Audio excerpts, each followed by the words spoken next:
How you doing, guys? It's Richie. Something a little different. We're going magazine size. The Savage Sword of Conan. This is number 2. Great looking cover. Dave Dorman. I don't even know. Is he still alive, Dave Dorman? I haven't seen any work from, well, I guess he's doing work for Savage Sword of Conan. Now, the first issue of Savage Sword of Conan, there was something wrong with it. The printing was real dark. So I bought a few 1, 2, and 3, and I threw them off to the side, and I never read them. Today I pulled them out and I read them, and I was pretty impressed. So we got a Dave Dorman cover. Here's a map of, I guess, Hyboria. Okay, contents. Horrifying tale of loss and innocence from writer Jim Zub and artist Richard Pace. That's a story we'll take a look at. And wow, look at that. Who did that? Pinups. Raphael Conan. Page 2, wow. And then on page 51, Zafino. Zafino's great. So, that's an amazing pinup right there. All right, Conan the Barbarian. What you know about him is what you get. So this tale starts off, and the art is very scratchy and dark. It says, the darkness is a nightmare, absolute overpowering. And he's freaking out here. Tastes the fleeting remains of ashy air in his lungs, and the truth strikes like a thunderclap in his mind. This is no nightmare. It is his tomb.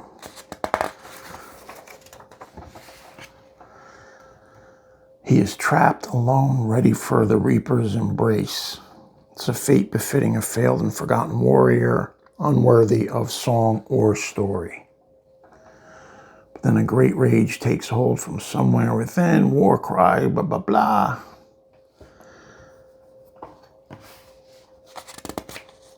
Now it's showing, and obviously he's buried. And this story is called Leaving the Garden. This is another one of them stories. Like, it's horrific and sad at the same time. And you'll see as we will go through it. As Conan the Cimmerian climbs forth from his own grave. So he was buried here. And he's got wounds with sticks in them. Like, inserted into his wounds. That's a great panel right there. And swears under storm-struck skies he'll see them all avenged. So it's a classic tale of Conan revenge. Wow, what a great panel here.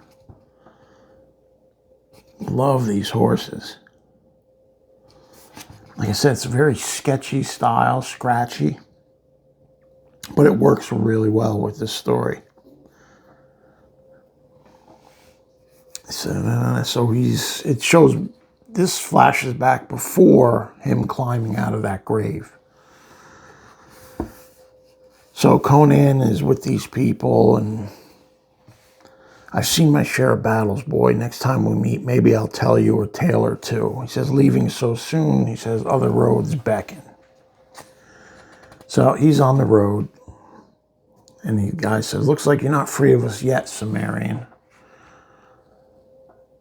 Oi there, Conan, tells me you intend to ride north instead of continuing the trek with us. He said, yeah, I gotta move along. He's got old debts to pay. He needs to make some money.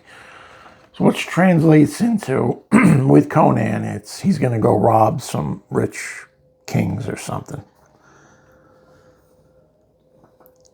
He says, debts can always be paid, my friend, and I pay well indeed. So he convinces Conan, another great panel, great shot of Conan. He convinces Conan to, chill, let's drink, talk about it. we'll figure out how to get you some money. So they're over here arm wrestling, drinking, just laughing, eating. And the guy he's arm wrestling here, they're competing, trying to beat each other. And then all of a sudden, in the distance, the guards who are watching over the camp, one of them gets stabbed through the chest. And they start wailing. And Conan's like, whoa, what's going on? Conan says, whatever it is, it's angry. Whatever is screaming. He says, take the family back. And a worthy warning given too late. And look at that.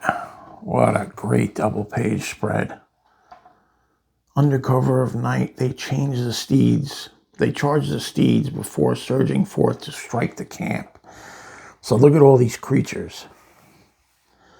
And they have like legs sticking out of them. Now you remember the sticks coming out of Conan?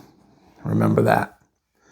And their skin has like boils on it, and they have weird mouths. But these horses are great. Look at that head. This is great, great work. Misshapen inhumans, a terrifying throng. So these guys are, these beasts or creatures or whatever you want to call them, they're marauding through this camp. And Conan's fighting back with his, he's got his axe. Another great page here. Look at this. Man, I love this style. Let me tell you something. I'm going back and buying all the issues of Savage Sword of Conan. See that first issue, because it was like kind of like misprinted. Something was wrong. It turned me off. But after I read this, I need them all. Fearless, they charge with no sense of self-preservation. And this kind of, remember Blade Part 3, I think it was? Remember the mouths? That's what that kind of reminds me of. Wonder if that was taken from that. So these beasts are just overwhelming them. And look at the poor little kid. He's in horror. It said none would be spared, no matter how fragile or innocent. So the kids are being killed. The women are being killed. They're just decimating. So the guys who were arm wrestling, Conan and the other big guy, they're fighting back to back. No matter the pain, no matter the odds, they fight on. They would send dozens of fiends screaming to the pit before they fell. And he's here, it shows him just getting overwhelmed. He's getting punched in the face by like 4 different guys. And this is like a top-down shot. Great stuff. So, Conan's not dead, but they drag him away. Instead, his ears picked up the sickening sounds of the creature's communication. So they're communicating back and forth. And they wrap the guys, the men up, kind of like mummifying them. And they start digging shallow graves. And then the silent nightmare took hold. And this is where he climbed out of the grave. And it's pouring, raining out. He said it would be easy to let go and perish in the mud, but he will not give those damn things the satisfaction of his defeat. Just good storytelling of him crawling. You know, that tells it right there. Just, this is great work. Fantastic work. The roar of the rain finally passes. The Cimmerian alone with his thoughts, alone with his pain. Animal or enemy, he vows he'll fight them to his last breath. He says, come, Kerr, let's finish this. And it turns out it's a little boy. For a moment, the Cimmerian swears he sees a boy. Younger, but just as curious. He thought it was his friend's son, but he's dead. He says, I don't know who you are, but you're in danger. The kid runs off, and he heads back to his own camp. And here, when he's walking into his camp, there's a tree stump with all swords in it, And there's Conan's axe.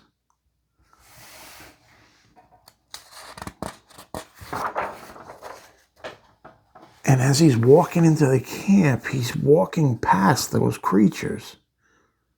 And this guy's got like a knife stuck in his head. He says, "Your wound, does it hurt?" Click, click, click.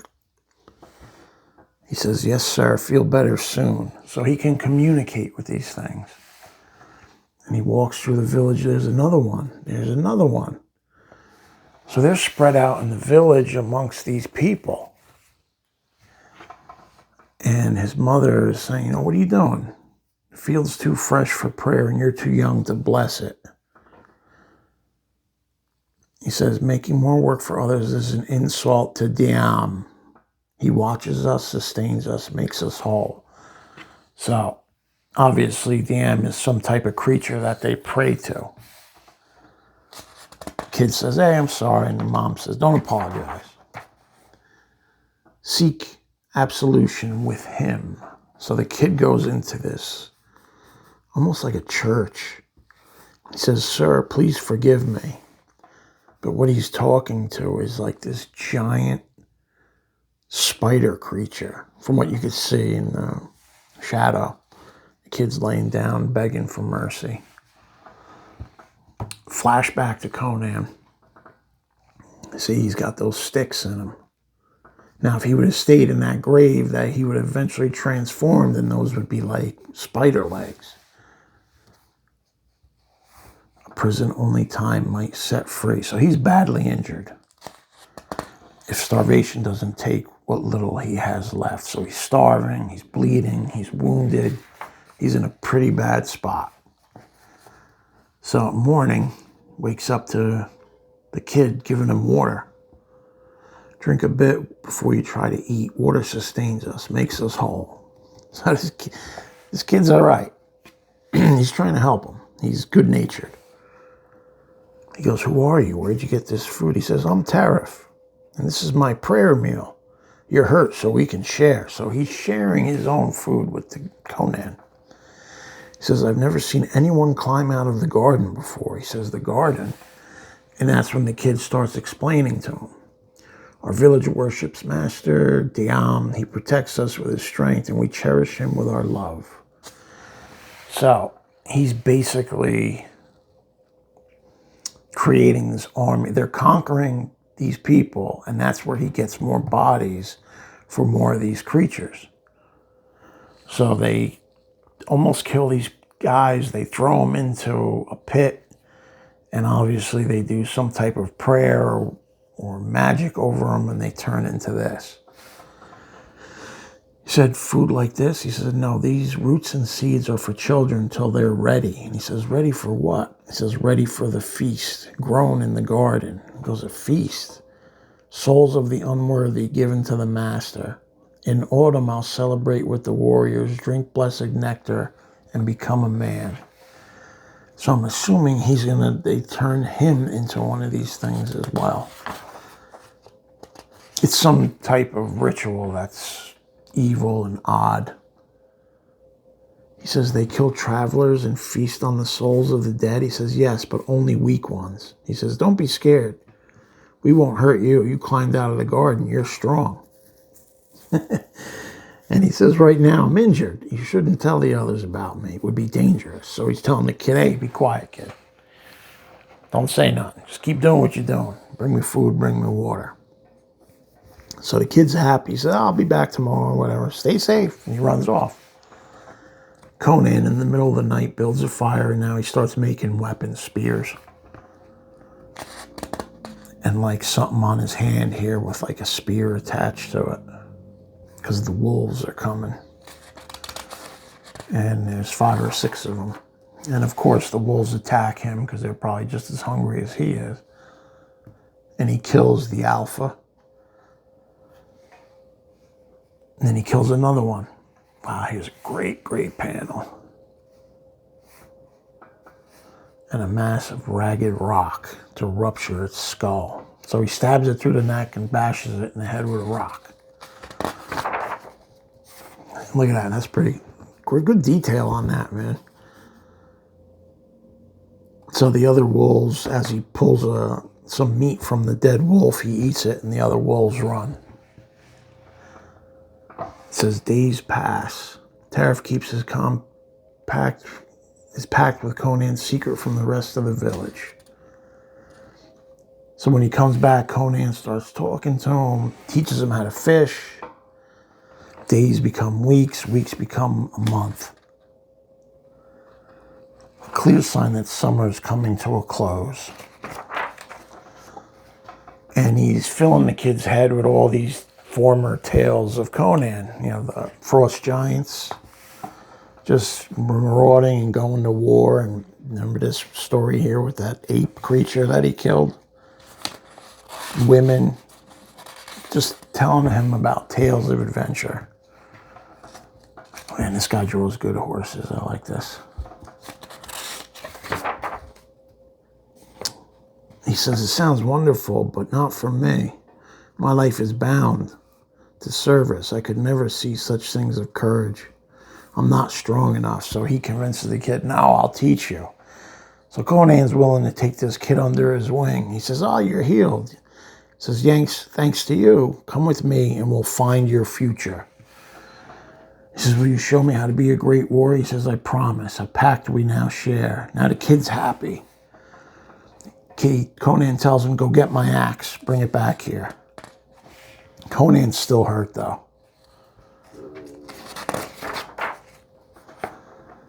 And another night goes by, and he's waiting in the dark. And their ritual begins. So I guess the souls leave the bodies, and then their souls enter the bodies. Conan says, you know what, I'm done waiting. He wanders into their village, and he pulls his axe. He says he could take his axe and escape alone, but there's a reckoning that must be wrought. And boom, he wanders into the pit with the giant spider, and there's the kid. And they're getting ready to do whatever they do to these kids to turn them into these zombie creatures. So Conan walks up, he kneels. He's pretending like to be part of it, and then he starts chopping off his tentacles. And the beast is screaming. And he says, better to die than live a life enslaved. And he's going at it. I brought fire of my own and something more. Quick burn. So he starts setting fire to the place. And there's the creature and some of these other creatures that he had fought. And some of them are on fire, jumping on them. Another great panel. Man, his artwork is just beautiful. I gotta find some more of this guy's stuff. And they're going at it, and he kills most of the other creatures, and it's just the big spider. And it gets it right in the eye with a spear, and he's got his axe. Where one weapon struck. Boom, boom, he gets him with 2 spears. 3 more emerged from the fire. Monstrous, he slew. So he killed it with no hesitation or mercy. But the kids, they're dead. And there's the kid. See, he was turning. So that kind of bummed him out. And it bummed me out too, reading that. Because the kid was close to being like Conan's apprentice. And he arms himself under morning's light, a solemn ritual beyond the bounds of the cursed village. And he buries the kids. Man, that's brutal. What a brutal story. A boy condemned, a pact broken. The Sumerian aches for a future unfulfilled and takes solace that the garden will grow no more. And he walks away. And here's that Zafino pinup of Conan. Wow, it looks great. So there's a Solomon Kane story in there by Patrick Zerker, but I wasn't too interested in that. Savage Sword of Conan magazine. Really great stuff. I wish I would have read it months ago. Thanks for watching, guys. I'll catch you on the next one.